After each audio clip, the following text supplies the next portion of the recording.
Hello दोस्तों, स्वागत है आपका अपने YouTube चैनल राज गुरुकुल एकेडमी पे। मैं राजकुमार गौतम आपके अपने YouTube चैनल पे स्वागत करता हूँ।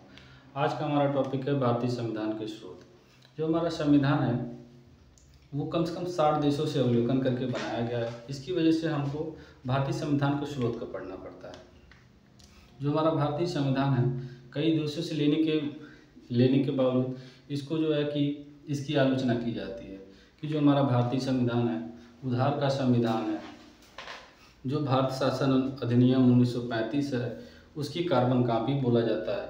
और जो एक सर आइवर्स जेनिंग नाम के व्यक्ति ने इससे कहा था कि जो हमारा भारतीय संविधान है वो वकीलों का स्वर्ग है। ये कथन पूछा जा सकता है कि जो किसने कहा था कि जो है कि हमारा जो भारतीय संविधान है वकीलों का स्वर्ग है। तो सर आइवर्स जेनिंग नाम के व्यक्ति ने इसे कहा था। और उसी के बाद कहीं ना कहीं ये कहा जाता है कि जो हमारा भारतीय संविधान है वो गांधीवादी विचारधारा से भी दूर है। इनके बावजूद भी जो हमारा भारतीय संविधान है उसको अपनी भारतीय प्रकृति, भारतीय स्वरूप और भारतीय जनसंख्या के अनुसार अपने हिसाब से बनाया गया है। इसलिए ये कहना तथ्य पूर्ण रूप से गलत होगा कि हमारा जो भारतीय संविधान है उधार का संविधान है। आइए अब देखिए एक टॉपिक देखते हैं कि किस देश से क्या क्या लिया गया है। आइए देखते हैं। जो हमारा भारत शासन अधिनियम 1935 है, जो ये मुख्यतः टॉपिक लिए गए हैं जो कि एग्जाम में आते हैं। जो भारत शासन अधिनियम 1935 है इसका राज्यपाल के कार्यालय की व्यवस्था भारत शासन अधिनियम 1935 से लिया गया है। फिर न्यायपालिका की भी व्यवस्था जो है भारत शासन अधिनियम 1935 से की गई है। जो लोक सेवा आयोग की व्यवस्था की गई, जिसे जो शासन व्यवस्था जो चलाने की व्यवस्था होती है उनके अधिकारियों की नियुक्ति करने का काम लोक सेवा आयोग का होता है। फिर उसके बाद देखते हैं कि ब्रिटेन से क्या क्या लिया गया। संसदीय व्यवस्था इसमें क्या होता है कि कार्यपालिका जो होती है हमारी विधायिका के प्रति सकारात्मक रूप से काम करती है। इसी को हम लोग विधायिका शासन व्यवस्था बोलते हैं। अब विधि का शासन मतलब जो हमारे संविधान में जो विधि बनी है उसी का शासन होगा, किसी अन्य प्रकार से शासन नहीं किया जा सकता। अब होती है एकल नागरिकता ये सबसे इम्पोर्टेंट है। इसमें पूछा जाता है कि एकल नागरिकता कहाँ से ली गई है। एकल नागरिकता हमारी ब्रिटेन से ली गई है।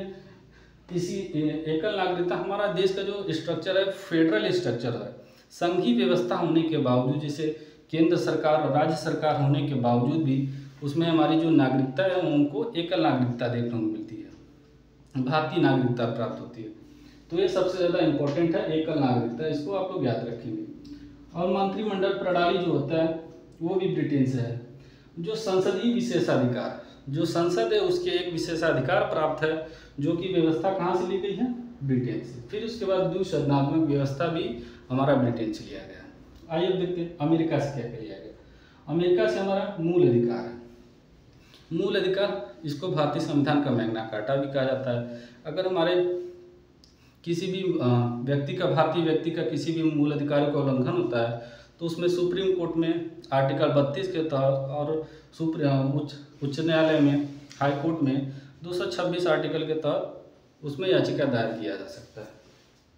अब देखते हैं न्यायपालिका की स्वतंत्रता। ये देखिए यहाँ पे एक न्यायपालिका है, लेकिन यहाँ पे है न्यायपालिका की स्वतंत्रता। इसको ध्यान में देना है कि क्या क्या है, कहाँ न्यायपालिका है, कहाँ न्यायपालिका की स्वतंत्रता है।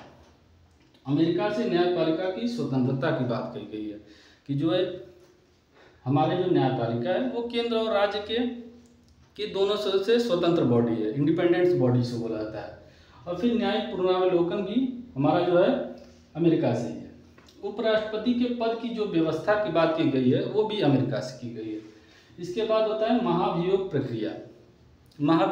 जिससे राष्ट्रपति को हटाना है तो उसके लिए महाभियोग प्रक्रिया लगाई जाती है, जिससे दोनों सदनों से 2/3 बहुमत से पास किया जाता है, तब जाके वो चीज़ को राष्ट्रपति को महाभियोग प्रक्रिया लगा के हटाया जा सकता है। फिर उसके बाद आते हैं आयरलैंड से। देखिए बहुत ही इम्पोर्टेंट ये है कि हमेशा लगभग अधिकतर एग्जामों में पूछा जाता है कि जो नीति निर्देशक तत्व है किस देश से लिया गया है, तो आयरलैंड से लिया गया है। फिर उसके बाद होता है राष्ट्रपति की निर्वाचन की पद्धति भी आयरलैंड से है। राज्यसभा में सदस्यों का नामांकन, राज्यसभा में सदस्यों का नामांकन भी हमारा जो है आयरलैंड से, कि जो हमारे राज्यसभा में 12 सदस्यों का नामांकन किया जाता है उनका भी आयरलैंड से है। फिर देखते हैं कनाडा से। कनाडा से क्या है, संघीय व्यवस्था। संघीय व्यवस्था क्या होती है कि जो हमारा केंद्र सरकार है, राज्य सरकार है, इन सभी में दोनों शक्तियों का बंटवारा, ये हमारा संघीय व्यवस्था कहलाता है। और फिर इसके बाद अवशिष्ट शक्तियाँ। अवशिष्ट शक्तियाँ क्या होती है, जो हमारी शक्तियाँ होती हैं वो 3 भागों में विभाजित है। केंद्र की शक्तियाँ, फिर राज्य की शक्तियाँ, फिर जो है कि समवर्ती सूची की शक्तियाँ। तो इनमें क्या होता है, अब इनके बावजूद भी जो भी शक्तियाँ, जो भी विशेषाधिकार शक्तियाँ बचती हैं वो अवशिष्ट शक्तियों में आती। इस पे कानून बनाने का अधिकार सिर्फ केंद्र को ही होता है। तो अवशिष्ट शक्तियों को कहाँ से लिया गया है, कनाडा से। फिर उसके बाद आते हैं केंद्र द्वारा राज्यपाल की नियुक्ति। जो हमारे केंद्र द्वारा राज्यपाल की नियुक्ति किया जाता है वो भी हमारे कनाडा से लिया गया है। अब देखते हैं हम लोग ऑस्ट्रेलिया से क्या लिया गया। ऑस्ट्रेलिया से लिया गया है समवर्ती सूची। समवर्ती सूची हमारा ऑस्ट्रेलिया से लिया गया। फिर जो सदनों की संयुक्त बैठक है, जो सदनों की संयुक्त बैठक होती है वो भी ऑस्ट्रेलिया से लिया गया। फिर इसके बाद देखते हैं हमारा रूस। रूस से क्या लिया गया, मूल कर्तव्य। मूल कर्तव्य क्या होता है, हम देश के नागरिक हैं, हमारे देश के लिए क्या कर्तव्य होने चाहिए वही हमारे मूल कर्तव्य में आता है। इसको जो है कि 42वें संविधान संशोधन 1976 में जोड़ा गया था। कब जोड़ा गया था, 42वें संविधान संशोधन 1976 में इसको जोड़ा गया था। अब देखते हैं जर्मनी से। जर्मनी से हमारा आपातकालीन की व्यवस्था होती है। आपातकालीन की व्यवस्था कहाँ से लिया गया है, जर्मनी से। फिर अब देखते हैं हम लोग फ्रांस से। फ्रांस से क्या है, गणतंत्रात्मक व्यवस्था जो होती है फ्रांस से है। जो प्रस्तावना में स्वतंत्रता, समता और बंधुत्व की जो बात है वो कहाँ से लिया गया है, फ्रांस से। अब लिखते हैं लास्ट में क्या है, दक्षिण अफ्रीका। दक्षिण अफ्रीका से हमारा क्या है, संविधान संशोधन।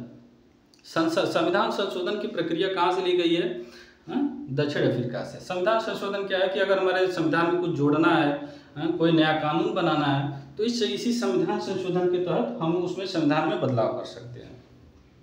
आइए एक बार फिर से रिकॉल कर लेते हैं, याद कर लेते हैं अच्छे से।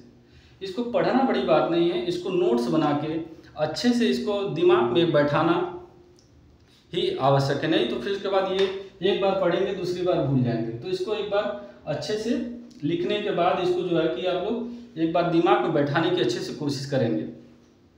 आइए देखते हैं फिर से।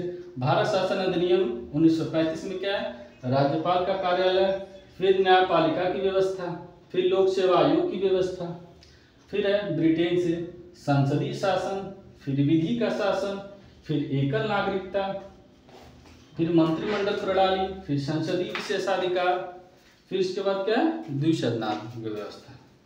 फिर अमेरिका से क्या है, मूल अधिकार, न्यायपालिका की स्वतंत्रता, न्यायिक पुनरावलोकन, फिर उपराष्ट्रपति का पद, फिर महाभियोग प्रक्रिया, फिर क्या है आयरलैंड से। आयरलैंड से क्या है, नीति निदेशक तत्व, राष्ट्रपति की निर्वाचन पद्धति, फिर राज्यसभा में सदस्यों का नामांकन। फिर कनाडा से क्या है, संघीय व्यवस्था। संघीय व्यवस्था फिर है अवशिष्ट शक्तियां हैं, केंद्र द्वारा राज्यपाल की नियुक्ति की प्रक्रिया। फिर है ऑस्ट्रेलिया से। ऑस्ट्रेलिया से क्या है, समवर्ती सूची, सदनों की संयुक्त बैठक की व्यवस्था भी ऑस्ट्रेलिया से। फिर उसके बाद है रूस। रूस से क्या है, मूल कर्तव्य। मूल कर्तव्य कब जोड़ा गया था, 42वें संविधान संशोधन 1976 में। फिर है जर्मनी से। जर्मनी से क्या लिया गया है, हमारे आपातकालीन की व्यवस्था कहाँ से की गई, जर्मनी से। फिर है फ्रांस से। फ्रांस से क्या है, गणतंत्रात्मक व्यवस्था। फिर प्रस्तावना में जो स्वतंत्रता, समता और बंधुत्व है वो कहाँ से लिया गया है, फ्रांस से। फिर लास्ट हमारा क्या, दक्षिण अफ्रीका। दक्षिण अफ्रीका से क्या है, संविधान संशोधन। देखिए हमारे आगे आने वाले एग्जाम में, जैसे यूपी पुलिस का री एग्जाम जो होने वाला है, इन सब के लिए टॉपिक लिए बहुत इंपॉर्टेंट टॉपिक है। इसे सीधे सीधे क्वेश्चन पूछ लिया जाता है। जैसे मैं इस पर कर देता हूँ, जैसे ये इंपॉर्टेंट है, हमारी एकल नागरिकता है, मूल अधिकार हमारा बहुत इंपॉर्टेंट है कि कहाँ से लिया गया है। फिर उसके बाद है नीति निदेशक तत्व है, ये लिया जाता है।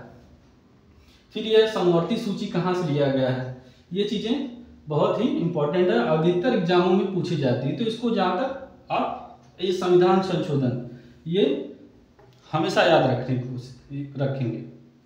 आज के हमारे टॉपिक में इतना ही है। अगर हमारा वीडियो अच्छा लगा तो उसको लाइक और सब्सक्राइब जरूर करें और कमेंट जरूर करें और अपने दोस्तों को शेयर भी करें। धन्यवाद।